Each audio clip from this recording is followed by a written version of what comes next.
there. Subscribe to my channel. And also press this bell icon. Ikaw yung naghukay. Ba't yun na napili niyong lugar? May dala kang asarol, may dala anong pinahukay mo, kamay na lang. Wala po kung ano sir. Paano ka nakahukay ng 2 feet? Nag-ano po ng bala, kumuha po ng bala. May dala na kayo. Talagang plano niyong ilibing na. Opo, kasi yun na po yung napag-desisyon po nung iba po. Which is, hati naman po yung opinion na Mr. Chair, pwede idala makasing po sa hospital. briefly? And Senator Tulfo, you can interject. Okay, kasama siya nagkukay sa bangkay. Bakit nandito pa to? Ba't hindi na nakakulong tong batang to? Ba't hindi pa nakakulong tong batang to? So kasama pa siya sa paghukay ng bangkay? Detain sila. Detain Detain. lahat sila. Okay. Tumulong lang sa atin ng National Bureau of Okay. Investigation para maka-attend sa hearing. Lahat po ito, nakakulong na, nakapiit na ngayon ito. Thank you, Mr. Chair. So ikaw ang naghukay, pagkatapos ng hukay, paglibing, hiwa-hiwalay na kayo. Sir, marami po kami nagkukay po. Palitan po yan. We will leave the details to the ongoing police and National Bureau of Investigation. So, kasama ka rin doon sa initiation, sa hising? Yes po, sir. Roy? Yes po, siya po yung master initiator. Ikaw ba yung sumurrender kay Governor Remulla? Yes po, sir. Ikaw si Sting? Yes po. Tigatansa ka? Yes po, sir. Saang chapter ng Taugama mo? Sa Adamson po. Pakipatay yung mikropono. Senator De La Rosa? Sting, ikaw master initiator, Yes po, sir. alam mo bang may batas na bawal ang hazing? Yes po, sir. Tapos bakit nyo ginawa? Sir, that time po kasi, sir, is graduating na po ako. Then, magtapos na po talaga ako. Wala lang po yung attend na MI po talaga. So, parang acting MI lang po ako. That time, sir, kasi naglililaw na po ako kasi graduating na po ako. Anong nasa isip mo yung alam mo may batas na bawal ang hazing tapos ginawa ninyo parang ganado ka lang na mag-violate sa batas? Alam mo may binabiolate kang batas. Alam mo, in the Opo, first sir. place. Opo, sir. Alam mo. Opo. Pero bakit tinuloy pa rin ninyo? Ginawa pa rin ninyo? Sir, kasi that po yun, i-stop na po. I-titigil na po yung i-re-rescue na po kasi wala po talagang mahanap na venue that time. Then, yung ibang, may brads po na nag-offer ng venue po. So, tapos ikaw, master initiator, alam mo, ikaw ang mananagot sa lahat. Nung nakita ninyo nagsisure na si Mac,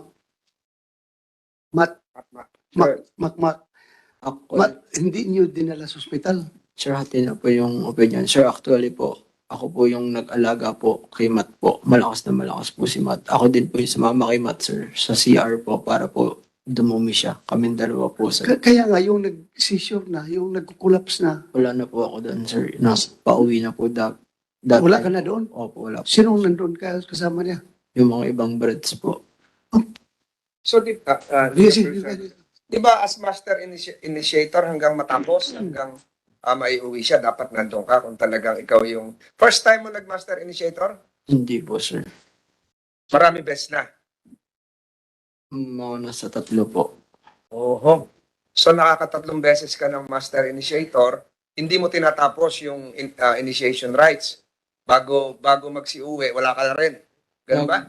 Kinaguide po sila. Then yung iba po, yung, like ako po may So ang agent. tanong ko, nakarating ka ba sa Parañaque? Hindi po, sir. Hindi ka na nakarating. So from Kasile, hindi ka na nag-attend. Hindi na po, sir. Bakit? Kasi po, sir, pauwi na po ako nun. Papunta na po akong south, pa Cavite po. Mga ano oras yun? Mga gabi na po yun, yung mga 8 or mga 10. So paano mo nalaman at anong oras mo nalaman na pumanaw na si... Through GC lang po. So chinat ka na masama na, ang Opo. desisyon mo, ilibing na lang. Hindi po kayo nag-call ng ano, sir. Hati po yung opinion. Si Scotty po, then si Ali, tsaka ako po. Yung Ali nandito, di ba? Yes po, sir. Pakasama ba po, yung Ali? magkasama po kami yan, sir, sa motor Ilang po. taong ka na? 22 ka lang daw. 23 po, sir. 20. Alam mo bakit ka ng tanong ni Senator De La Rosa, hindi ka makagraduate? Hindi ka makakuha ng board. Opo. Diretso ka sa Muntinlupa. Yes po, sir. Alam ng mga magulang mo yan. So, sinayang mo na yung kinabukasan mo. Ganon din yung mga ibang nandito. Nandito yung Commission on Higher Education. Hindi na kayo makagraduate. Sinayang niyo lahat. Nagbotohan kayo, nagdesisyon kayo, wag dalhin sa ospital, ilibing na lang. So, napakabigat nung nadaanan nyo. Saka yung mga sinasabi nyo ngayon can be used against you, against all of you, kasi under oath kayo. Kahit hindi naging bahagi ng inyong sinumpaang salaysay, kasama na rin yan. So, yeah, Senator De La Rosa. Okay. Bago kayo nag-conduct ng initiation rights, nag-submit ba kayo ng application para mabigyan kayo ng permit ng school? Hindi po. Hindi. Hindi. Alam ba niyo na kailangan yan? Nasa batas yan? Hindi ko po alam, sir. So, Every Senator opening- De La Rosa, before they divulge other things, sino ba sa inyo nangangailangan ng abogado? Kasi lahat na, may abogado ba kayo nasa likuran? Pau, sabi ng Pau, hindi na kayo didepensahan. Di ba? Gusto niya ba ng abogado? Bibigyan kayo ng komite ng abogado para sa hearing na ito. Baka may sasabihin kayo na lalo kayong didiin. madiin at mabaon. Sino ang kailangan ng abogado? Magtaas ng kamay. Pag hindi kayo nagtaas ng kamay, ibig sabihin, you voluntarily subject yourselves and will be voluntarily issuing statements that might incriminate you. Walang nangangailangan ng abogado? Kasi pwede kayong manahimik, pwede kayong magsalita. Kung gusto yung abogado, bibigyan namin kayo ng abogado. Wala. Magtaas lang ng kamay, bibigyan namin kayo abogado. Daming abogado rito. Wala. So, let that be reflected in the records na binibigyan natin silang chance magkaroon ng abogado na hindi sila nagtaas ng kamay. Okay, Mr. Chair. Yeah, Senator Tulfo, and then we'll let Senator De La Rosa Mr. Chair. continue his question. Dito naman po ako sa victim.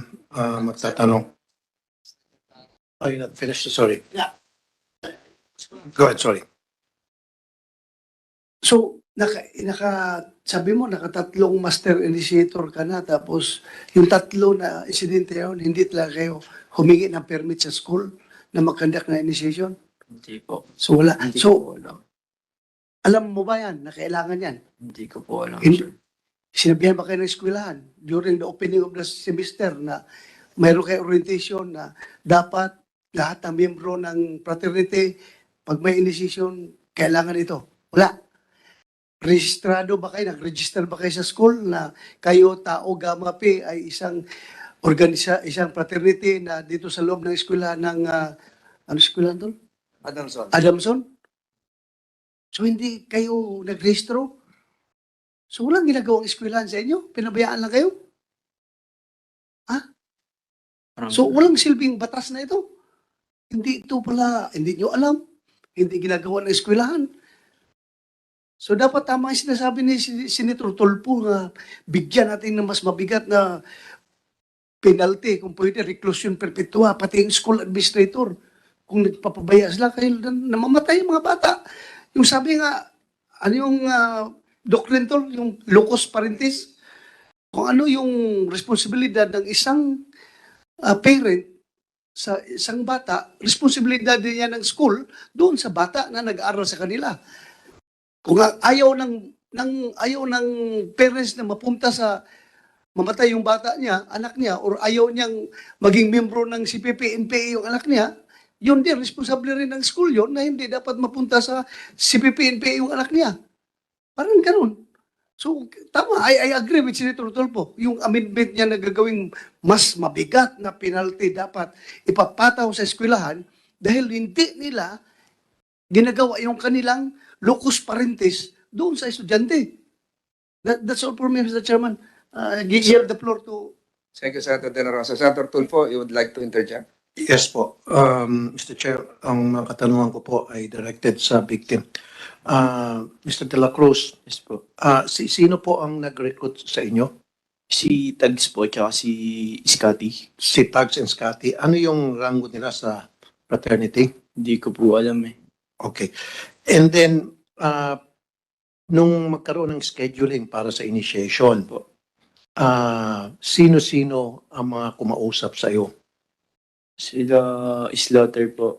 Sila Ali, sila almost lahat sila. Except kay Sting, kay Lambert, kay McCoy, tsaka kay Loki. Okay. Pero kilala mo ba kung sino yung president ng chapter ninyo? As far as I know, si Nike po. Nandito ba si Nike? Opo. Si Mr. Tong Cheng Teng. Okay. Was he present during the initiation? Yes po, Your Honor. Okay. Yes po, sir. Kanino mga kotse ang mga ginamit? Hindi ko po alam kung sino mga owner ng kotse. Yung blue lang po ang alam ko na owner, si Bones. Nabanggit mo yung si Scotty, bahay ni Scotty, Opo. yung pinagdalan. Opo. Sabi mo fraternity house Hindi po, ano po, bahay po talaga nila together with his parents po. with his parents. Okay. Sa gagawin ko kasing batas, Mr. Chair, I will make it liable reclusion perpetua sa may-ari ng bahay, may-ari ng kotse, yung nag-aya, yung nag-convince sa member na para pumasok sa fraternity at lahat ng opisyal ng fraternity kakasuhan ng reclusion perpetua. Meron lang po ang katanungan, Mr. De La Cruz. Yes po, sir. Sabi mo kanina, kinailangan mo pang magdrama at tumawag sa kapatid mo. It's very unfortunate. Bakit wala ka bang option na umatras? Sabi mo lang, ayoko na, nasasaktan na ako, uwi na ako. Wala, bawal daw po yan. Bakit? Kung ginawa mo yun. Hindi ko po alam kung ano mangyayari sa akin. Na-try mo na ba yun? Or meron ka ba na balita na pag-try na masakit na, hindi ko na kaya, itong iniinda kong Kasi sakit? po, before po, nung nirecruit po ako, ano po ako ng blessing ng tao, ang sabi po sa akin, hindi ka na pwedeng umatras kasi hanapin ka namin. So may pagbabanta. Ano ibig sabihin nung hanapin ka namin? Anong laman nun? Anong pagkakaintindi mo doon sa sinabi nilang yun? Ano Hanapin po, ka parang namin. yung threat po na hindi na po ako pwedeng umatras or else may consequences na mangyayari sa akin. Hindi sinasabi ka ng consequence na yon. Basta Sabi lang po, pagbabanta. hanapin lang ako. Okay. Now, yung mangyari yung initiation or magkaganap ng initiation na schedule na, alam ba ito ng school authorities? Wala po akong alam. Ilan yung present doon sa initiation? Marami po sila, hindi ko po mabilang, pero kaya ko pong mamukaan if, Pero lahat sila members. opo, as far Okay. as I know. Bukod doon sa mga opisyal, ito mo nandito, ng eskwelahan, ng prat sa school na yon, sa school year, meron ka bang nakita ng mga mamater, yung mga Mga taga alumni. ibang alumni? Alumni So, po. alumni at ibang school? Alumni lang po. Alumni lang. Alumni daw po sila nagpakilala. Yung iba first time ko po makita. Okay. Yun yung sinasabi ko, Mr. Chair. Present or not present, yung alumni at yung mga opisyal ng fraternity ng school na yon, ng school year na yon, nung maganap ang hazing, lahat sila panagutin. Tingnan natin kung di matigil to para mamatulto ka na ito once and for all itong ganito klaseng karahasan. And this is the only way na nakita ko po para matuldo ka na talaga itong pagkamatay ng mga inosente natin, mga estudyante. Kaawa-awa sila. Maraming salamat. Kung ikaw ay mayroong opinion sa isyong ito, malaya kayong makakapag-komento dahil open ang comment section para sa inyong saloobin. Maraming salamat po. Hanggang sa muli.